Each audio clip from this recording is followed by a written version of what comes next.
ਸਤਿ ਸ਼੍ਰੀ ਅਕਾਲ। ਤੁਸੀਂ ਜੁੜੇ ਹੋਏ ਹੋ ਪੰਜਾਬੀ ਰੇਡੀਓ USA ਦੇ ਨਾਲ। ਗੱਲ ਕਰਾਂਗੇ ਭਾਰਤ ਦੀ ਸਿਹਤ ਵਿਵਸਥਾ ਦੀ, ਜਿਹੜੀ ਕਿ ਖੁਦ ਬਿਮਾਰ ਹੋਈ ਪਈ ਹੈ। ਲੰਘੇ ਦਿਨੀ ਕੀ ਹੋਇਆ ਕਿ ਮੱਧ ਪ੍ਰਦੇਸ਼ ਦੇ ਇੱਕ ਕਸਬੇ ਜਿਸ ਦਾ ਨਾਂ ਹੈ ਛਤਰਪੁਰ, ਉੱਥੋਂ ਦਾ ਇੱਕ ਜਿਹੜਾ ਵਾ ਪਿੰਡ ਪੈਂਦਾ ਵਾ, ਸ਼ਾਇਦ ਉਹਦਾ ਨਾਂ ਬਖਸ਼ਵਾਹਾ। ਉੱਥੋਂ ਦੀ ਇੱਕ ਬੱਚੀ ਬਿਮਾਰ ਹੋਈ ਤੇ ਉਹਨਾਂ ਨੇ ਉਹਦਾ ਜਿਹੜਾ ਮਾਪੇ ਆ, ਉਹਨਾਂ ਨੇ ਉਸ ਬੱਚੀ ਦਾ ਇਲਾਜ ਕਰਾਇਆ। ਇਲਾਜ ਤੋਂ ਝੋਲਾ ਛਾਪ ਡਾਕਟਰ ਤੋਂ ਕਰਾਇਆ, ਨਹੀਂ ਹੋਇਆ। ਫਿਰ ਨਿੱਜੀ ਹਸਪਤਾਲ ਦੇ ਵਿੱਚ ਲੈ ਗਏ, ਫਿਰ ਉਹ ਲੈ ਗਏ ਸਰਕਾਰੀ ਹਸਪਤਾਲ ਦੇ ਵਿੱਚ। ਬੱਚੀ ਨੂੰ ਮ੍ਰਿਤਕ ਐਲਾਨ ਦਿੱਤਾ ਗਿਆ। ਸਰਕਾਰੀ ਹਸਪਤਾਲ ਵਾਲੇ ਕਹਿੰਦੇ ਵੀ ਇਹ ਜਦੋਂ ਉੱਥੇ ਪਹੁੰਚੀ ਬੱਚੀ ਨੂੰ ਲੈ ਕੇ, ਉਹ ਵਿਚਾਰੇ, ਕਿਉਂਕਿ ਉਹਨਾਂ ਕੋਲ ਕੋਈ ਸਾਧਨ ਹੈ ਨਹੀਂ ਸੀਗਾ, ਤੇ ਉਹ ਕਹਿੰਦੇ ਵੀ ਇਹਦਾ ਪੋਸਟਮਾਰਟਮ ਹੋਊਗਾ। ਪਰ ਉਹ ਕਹਿੰਦੇ ਵੀ ਅਸੀਂ ਪੋਸਟਮਾਰਟਮ ਜਿਹੜਾ ਵਾ ਨਹੀਂ ਕਰਾਉਣਾ, ਸਾਡੇ ਕੋਲੇ ਪੈਸੇ ਹੈ ਨਹੀਂਗੇ। ਤੇ ਪੋਸਟਮਾਰਟਮ ਕਰਨ ਬਦਲੇ ਪੈਸਿਆਂ ਦੀ ਮੰਗ ਕੀਤੀ ਗਈ, ਪਰ ਕਹਿੰਦੇ ਸਾਡੇ ਕੋਲੇ ਹੈ ਨਹੀਂਗੇ। ਹੋਇਆ ਹੈ ਕਿ ਉੱਥੇ ਬੱਚੀ ਦੀ ਜਿਹੜੀ ਲਾਸ਼ ਸੀਗੀ ਉਹ ਪਈ ਰਹੀ, ਪਰ ਹਸਪਤਾਲ ਵਾਲਿਆਂ ਨੇ ਲਾਸ਼ ਦੇਣ ਤੋਂ ਇਨਕਾਰ ਕਰ ਦਿੱਤਾ ਸੀ। ਚਲੋ ਜਿਵੇਂ ਵੀ ਜਦੋਜਹਿਦ ਕਰਕੇ ਉਹਨਾਂ ਨੇ ਲਾਸ਼ ਲੈ ਲਈ, ਪਰ ਉਹ ਕਹਿੰਦੇ ਵੀ ਸਾਨੂੰ ਹੁਣ ਜਿਹੜਾ ਵਾ ਚੋਰੀਓਂ ਲਾਸ਼ ਕੱਢਣੀ ਪਈ, ਜਿਹੜੇ ਬੱਚੀ ਦੇ ਮਾਪੇ ਆ। ਤੇ ਉਸ ਤੋਂ ਬਾਅਦ ਘਿਨਾਉਣੀ ਹਰਕਤ ਇਹ ਹੋਈ ਵੀ ਉਹਨਾਂ ਨੂੰ ਬੱਚੀ 4 ਸਾਲਾ ਬੱਚੀ ਦੀ ਲਾਸ਼ ਮੋਢੇ ਤੇ ਚੱਕ ਕੇ 6-7 ਕਿਲੋਮੀਟਰ ਜਿਹੜਾ ਪੈਦਲ ਉਹ ਤੁਰਨਾ ਪਿਆ, ਕਿਉਂਕਿ ਐਂਬੂਲੈਂਸ ਹੈ ਨਹੀਂ ਸੀਗੀ। ਅੱਤ ਦੀ ਗਰਮੀ ਦੇ ਵਿੱਚ ਉਹਨਾਂ ਨੂੰ ਤੁਰਨਾ ਪਿਆ, ਤੇ ਪਹਿਲਾਂ ਵੀ ਉਹਨਾਂ ਦੀ ਖੱਜਲ ਖੁਆਰੀ ਜਿਹੜੀ ਆ ਉਹ ਹੋਈ। ਬਾਅਦ ਦੇ ਵਿੱਚ ਇਸ ਘਟਨਾ ਦੀ ਵੀਡੀਓ ਵਾਇਰਲ ਹੁੰਦੀ ਹੈ, ਤੇ ਵੀਡੀਓ ਜਿਵੇਂ ਕਿਵੇਂ ਕਰਕੇ SDM ਦੇ ਕੋਲੇ ਪਹੁੰਚਦੀ ਹੈ, ਤੇ SDM ਉਦੋਂ ਨਾਲ ਦੀ ਨਾਲ ਉਹਨਾਂ ਦੇ ਮਗਰ ਐਂਬੂਲੈਂਸ ਭੇਜਦਾ। ਪਰ ਉਦੋਂ ਨੂੰ ਆਪਦੇ ਪਿੰਡ ਛਤਰਪੁਰ ਜਿਹੜਾ ਉਹ ਪਹੁੰਚ ਚੁੱਕੇ ਸੀਗੇ। MP ਦੀ ਇਹ ਘਟਨਾ ਵਾ। ਇੱਕ ਬੱਚੀ ਨੂੰ ਮਰਨ ਤੋਂ ਬਾਅਦ ਐਂਬੂਲੈਂਸ ਤੱਕ ਨਹੀਂ ਮਿਲਦੀ। ਪਰ ਇਹ ਭਾਰਤ ਦੇ ਵਿੱਚ ਕੋਈ ਪਹਿਲਾ ਵਾਕਿਆ ਨਹੀਂ ਹੈ। ਇਸ ਤੋਂ ਪਹਿਲਾਂ ਵੀ ਛੱਤੀਸਗੜ੍ਹ ਦੇ ਵਿੱਚ ਵੀ ਇੱਕ ਪਿਤਾ ਨੂੰ ਆਪਣੀ 7 ਸਾਲ ਦੀ ਬੱਚੀ ਨੂੰ ਮੋਢਿਆਂ ਤੇ ਚੁੱਕ ਕੇ ਲਿਜਾਣਾ ਪਿਆ ਸੀ। ਕਮਿਊਨਿਟੀ ਹੈਲਥ ਸੈਂਟਰ ਦੇ ਵਿੱਚ ਉਹਦੀ ਮੌਤ ਹੋਈ ਸੀ।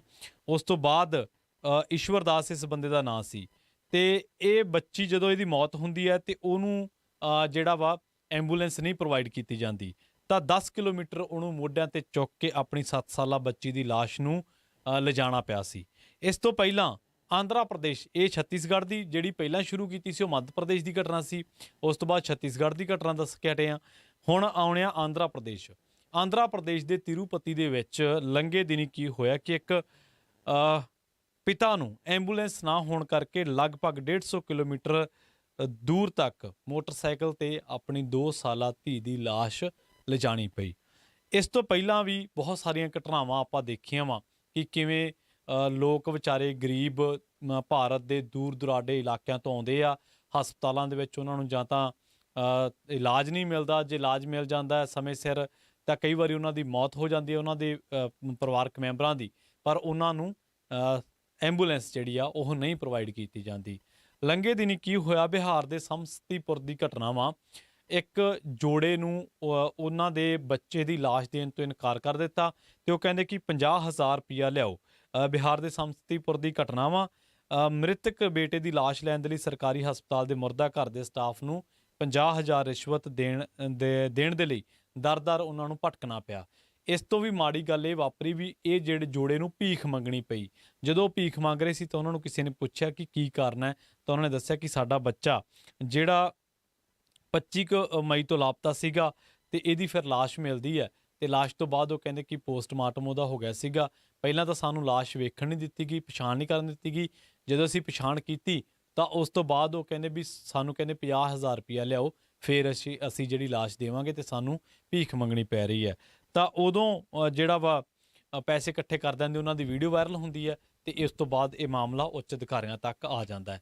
4 ਘਟਨਾਵਾਂ ਤੁਹਾਨੂੰ ਦੱਸ ਚੁੱਕੇ ਹਾਂ ਕਿ ਹੋ ਕੀ ਰਿਹਾ ਦੇਸ਼ ਦੇ ਵਿੱਚ। ਪਰ ਇਸ ਤੋਂ ਪਹਿਲਾਂ ਲੰਘੇ ਦਿਨੀ ਇੱਕ ਰਿਪੋਰਟ ਆਈ ਸੀ, ਦੀ ਲੈਸੈਂਟ ਇੱਕ ਖੋਜੀ ਸੰਸਥਾ ਵਾ, ਉਹਨਾਂ ਦੀ ਇੱਕ ਰਿਪੋਰਟ ਆਈ ਸੀ। ਰਿਪੋਰਟ ਸੀਗੀ ਗਲੋਬਲ ਬਰਡਨ ਆਫ ਡਿਸੀਜ਼। ਇਹਦੇ ਵਿੱਚ ਕਿਹਾ ਗਿਆ ਵਾ ਕਿ ਭਾਰਤ 195 ਦੇਸ਼ਾਂ ਦੇ ਵਿੱਚੋਂ 145ਵੇਂ ਨੰਬਰ ਤੇ ਹੈ ਸਿਹਤ ਸੇਵਾਵਾਂ, ਦੇਖਭਾਲ, ਗੁਣਵੱਤਾ ਤੇ ਨਾਲੋਂ ਨਾਲ ਜਿਹੜੀ ਹੈ ਸਿਹਤ ਸੰਭਾਲ, ਦੇਖਭਾਲ ਤੇ ਗੁਣਵੱਤਾ ਦੇ ਮਾਮਲੇ ਦੇ ਵਿੱਚ। ਤੇ ਭਾਰਤ ਤੋਂ ਬੰਗਲਾਦੇਸ਼ ਵੀ ਅੱਗੇ ਆ, ਭੂਟਾਨ ਵੀ ਅੱਗੇ ਆ ਸਿਹਤ ਸੇਵਾਵਾਂ ਦੇ ਮਾਮਲੇ ਦੇ ਵਿੱਚ। ਈਵਨ ਕਿ ਸ੍ਰੀਲੰਕਾ ਨੂੰ ਵੀ ਉਦੋਂ ਜਦੋਂ ਇਹ ਖੋਜ ਹੋ ਰਹੀ ਸੀ ਉਦੋਂ ਅੱਗੇ ਗਿਣਿਆ ਗਿਆ, ਪਰ ਹੁਣ ਹਾਲਾਤ ਕੀ ਨੇ ਇਹਦੇ ਬਾਰੇ ਕਹਿਣਾ ਔਖਾ। ਪਰ ਉਹਦੇ ਨਾਲ ਚੀਨ ਵੀ ਅੱਗੇ ਦੱਸਿਆ ਗਿਆ ਇਸ ਰਿਪੋਰਟ ਦੇ ਵਿੱਚ। ਤੇ ਇਹ ਰਿਪੋਰਟ ਇਹ ਗੱਲ ਕਹਿੰਦੀ ਆ ਵੀ ਭਾਰਤ ਦੇ ਵਿੱਚ ਜਿਹੜੇ ਲੋਕ ਆ ਉਹਨਾਂ ਨੂੰ ਸਿਹਤ ਸੇਵਾਵਾਂ ਨਹੀਂ ਮਿਲਦੀਆਂ, ਕਿਉਂਕਿ ਭਾਰਤ ਦੇ ਹੈਲਥ ਸੈਕਟਰ ਦੇ ਉੱਤੇ 70% ਨਿੱਜੀ ਲੋਕਾਂ ਦਾ ਕਬਜ਼ਾ ਹੋ ਚੁੱਕਿਆ। 30% ਸਰਕਾਰੀ ਜਨਤਕ ਜਿਹੜਾ ਵਾ ਹੈਲਥ ਸੈਕਟਰ ਬਚਿਆ ਵਾ, ਪਰ ਉਹ ਜਿਹੜਾ ਹੈ ਉਹ ਡਗਮਗਾਇਆ ਪਿਆ, ਉਹ ਖੁਦ ਬਿਮਾਰ ਆ। ਅਸਲ ਦੇ ਵਿੱਚ ਕੀ ਹੈ ਕਿ ਸਾਡੇ ਦੇਸ਼ ਦੇ ਵਿੱਚ ਡਾਕਟਰਾਂ ਦੀ ਗਿਣਤੀ 0.7 ਆ, ਜਦ ਕਿ ਵਿਸ਼ਵ ਪੱਧਰ ਤੇ ਇਹ 1.3 ਹੈ ਹਜ਼ਾਰ ਬੰਦੇ ਮਗਰ। ਸਾਡੇ ਦੇਸ਼ ਦੇ ਵਿੱਚ 4 ਲੱਖ ਡਾਕਟਰਾਂ, ਲਗਭਗ 40 ਲੱਖ ਨਰਸਾਂ ਦੀ ਘਾਟ ਆ। ਇਸ ਤੋਂ ਵੀ ਅਗਲੀ ਗੱਲ ਇਹ ਹੈ ਕਿ ਇੱਥੇ ਹੁਣ ਨਿੱਜੀ ਲੋਕ ਆ ਜਿਹੜੇ ਨਿੱਜੀ ਹਸਪਤਾਲਾਂ ਦੀ ਭਰਮਾਰ ਆ, ਤੇ ਗਰੀਬ ਬੰਦਾ ਉਹਨਾਂ ਨੂੰ ਅਫੋਰਡ ਹੀ ਨਹੀਂ ਕਰ ਸਕਦਾ। ਉਸ ਤੋਂ ਵੀ ਪਹਿਲਾਂ ਦੀ ਜੇ ਗੱਲ ਕਰੀਏ ਤਾਂ ਜਿਹੜਾ ਭਾਰਤ ਆ ਇਹ ਇਸ ਸਮੇਂ ਜਿਹੜੇ ਜਨਮ ਲੈਣ ਵਾਲੇ ਬੱਚੇ ਆ, ਛੋਟੇ ਬੱਚਿਆਂ ਦੀ ਪ੍ਰਤੀ ਹਜ਼ਾਰ ਦੇ ਮਗਰ ਜੇ ਗੱਲ ਕਰੀਏ ਤਾਂ ਕੁਪੋਸ਼ਣ ਦੀ ਘਾਟ ਜਾਂ ਹੋਰ ਕਾਰਨਾਂ ਕਰਕੇ ਮੌਤਾਂ ਦੀ ਗਿਣਤੀ 52 ਹੈ, ਜਦ ਕਿ ਭੁੱਖਮਰੀ ਦੀ ਕਗਾਰ ਤੇ ਖੜੇ ਜਿਹੜਾ ਸ਼੍ਰੀਲੰਕਾ ਵਾ ਉੱਥੇ ਗਿਣਤੀ 51 ਹੈ, ਨੇਪਾਲ ਦੇ ਵਿੱਚ 38 ਹੈ, ਭੂਟਾਨ ਦੇ ਵਿੱਚ 41 ਹੈ, ਤੇ ਛੋਟੇ ਜਿਹੇ ਦੇਸ਼ ਮਾਲਦੀਵ ਦੇ ਵਿੱਚ ਗਿਣਤੀ 20 ਆ। ਵਿਕਸਿਤ ਦੇਸ਼ਾਂ ਦੇ ਵਿੱਚ ਪ੍ਰਤੀ ਹਜ਼ਾਰ ਲੋਕਾਂ ਦੇ ਲਈ ਹਸਪਤਾਲਾਂ ਦੇ ਵਿੱਚ ਬਿਸਤਰਿਆਂ ਦੀ ਗਿਣਤੀ 23 ਆ, ਜਦ ਕਿ ਭਾਰਤ ਦੇ ਵਿੱਚ ਇਹ 1000 ਬੰਦੇ ਪਿੱਛੇ 0.7 ਹੀ ਆ। ਭਾਰਤ ਦੇ ਗੁਆਂਢੀ ਦੇਸ਼ ਦੇ ਵਿੱਚ ਇਹ ਅੰਕੜਾ 3.8 ਤੇ ਸ਼੍ਰੀਲੰਕਾ ਦੇ ਵਿੱਚ 2.6 ਆ।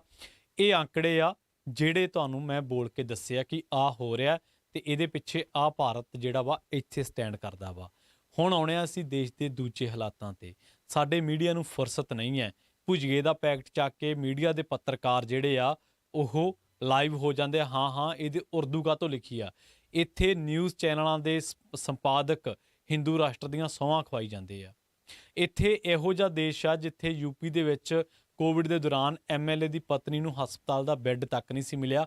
3 ਘੰਟੇ ਉਹਦਾ ਸਿਲੰਡਰ ਲੱਗਿਆ ਹੋਇਆ ਸੀ ਆਕਸੀਜਨ ਦਾ, ਜਾਂ ਉਹਦੇ ਹੋਰ ਜਿਹੜਾ ਲਾਇਆ ਗਿਆ ਗਲੂਕੋਜ਼ ਵਗੈਰਾ, ਉਹਨੂੰ ਫਰਸ਼ ਤੇ ਹੀ ਲਾਉਣਾ ਪਿਆ ਸੀ। ਇਹ ਹਾਲਾਤ ਸੀ। ਗੰਗਾ ਦੇ ਵਿੱਚ ਲਾਸ਼ਾਂ ਰੁੜਦੀਆਂ ਕਿਹਨੇ ਨਹੀਂ ਦੇਖੀਆਂ।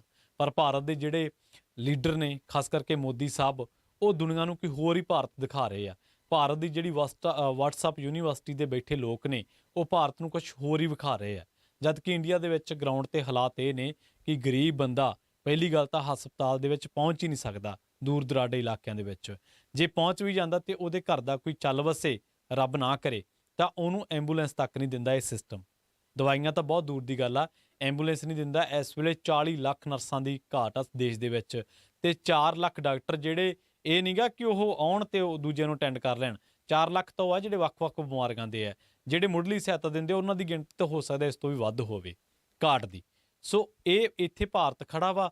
ਪਰ ਭਾਰਤ ਦੇ ਵਿੱਚ ਜਿਹੜੀ ਡਿਬੇਟ ਆ ਉਹ ਹੱਥ ਨੇ ਜੇ ਬਹਿ ਕੇ ਕੋਟ ਪਾ ਕੇ ਮੇਰੇ ਵਾਂਗੂ ਕੋਈ ਮੰਗਵਾ ਜਾ, ਤੇ ਉਹ ਬੀਬੀ ਜਾਂ ਕੋਈ ਭਰਾ ਜਿਹੜਾ ਵਾ ਸਕਰੀਨ ਤੇ ਬਹਿ ਜਾਂਦਾ ਵਾ, ਤੇ ਉਹ ਦੱਸਦਾ ਲੋਕਾਂ ਨੂੰ ਕਿ ਹਿੰਦੂ ਕਿੱਥੇ ਆ ਤੇ ਮੁਸਲਮਾਨ ਕਿੱਥੇ ਆ, ਕਿੱਥੇ ਕੁੱਟ ਪਈ ਆ ਮੁਸਲਮਾਨਾਂ ਦੇ, ਜਾਂ ਬੁਲਡੋਜ਼ਰ ਕਿੱਥੇ ਚੱਲਿਆ ਵਾ।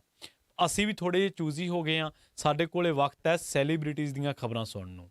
ਆਹ ਖਬਰਾਂ ਸੁਣਨ ਨੂੰ ਸਾਡੇ ਕੋਲੇ ਵਕਤ ਨਹੀਂ ਹੈ। ਸੋ ਜਿਹੜੇ ਦੇਸ਼ ਦੇ ਵਿੱਚ 150 ਕਿਲੋਮੀਟਰ ਦੂਰ 2 ਸਾਲਾ ਬੱਚੇ ਦੀ ਲਾਸ਼ ਪਿਓ ਨੂੰ ਮੋਟਰਸਾਈਕਲ ਤੇ ਲਿਜਾਣੀ ਪਵੇ, ਜਿਹੜੇ ਦੇਸ਼ ਦੇ ਵਿੱਚ 7 ਸਾਲਾ ਧੀ ਜੇ ਮਰ ਜਾਵੇ ਤੇ ਉਹਦੀ ਲਾਸ਼ ਨੂੰ 10 ਕਿਲੋਮੀਟਰ ਤੱਕ ਚੁੱਕ ਕੇ ਲਿਜਾਣਾ ਪਵੇ, ਜਿਹੜੇ ਦੇਸ਼ ਦੇ ਵਿੱਚ 4 ਸਾਲਾ ਬੱਚੀ ਮਰ ਜਾਵੇ ਤੇ ਉਹਦੀ ਲਾਸ਼ ਨੂੰ ਚੁੱਕ ਕੇ 5-6 ਕਿਲੋਮੀਟਰ ਤੱਕ ਤੁਰਨਾ ਪਵੇ, ਜਿਹੜੇ ਦੇਸ਼ ਦੇ ਵਿੱਚ ਇੱਕ ਬੱਚੀ ਨੂੰ ਜਦੋਂ ਉਹਦੀ ਡੈਥ ਹੋ ਜਾਂਦੀ ਹਸਪਤਾਲ ਦੇ ਵਿੱਚ ਤਾਂ ਉਹਨੂੰ ਲਿਜਾ ਕੇ ਤੁਰਨਾ ਪਵੇ, ਤਾਂ ਉਹ ਦੇਸ਼ ਕਿੱਥੇ ਖੜਾ ਹੈ ਤੁਸੀਂ ਅੰਦਾਜ਼ਾ ਆਪੇ ਲਾ ਸਕਦੇ ਹੋ। ਜਲਦ ਮਿਲਾਂਗੇ।